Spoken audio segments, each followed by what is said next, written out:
العلاقة بدها تصير عنيفة جدا في المنطقة. واضح صار انه نحن مقدمين على مرحلة جديدة. يعني لم ينجح موضوع تثبيت الاستبداد الديني في سوريا مقابل بيع الجنوب، هذا مشروع وقف، سبحان الله كيف تيسرت الامور. اثنين، مشروع التقسيم ايضا اللي هو مرتبط فيه كمان فشل.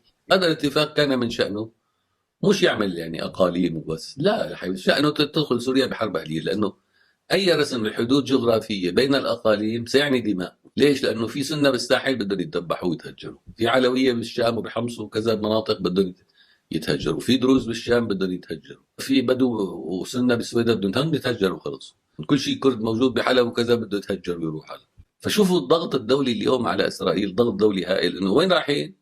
مو لانه بيكرهوها، بس لانه تدار اليمين الاسرائيلي عم يفكر بعقل خارج الواقع، وكان بده يمشي هذا على سوريا، يفوت سوريا ايضا في المحرقه في المنطقه. الى السبب كان القرار الامني يحتاج حدا يحركه، يعني بس يعني يشتكي. انا استغربت انه الاستجابه السريعه، لانه ناطرين حدا يحكي، فتدخلوا ووقفوا المشاريع. هذه مشروع هذا كثير خطير كان.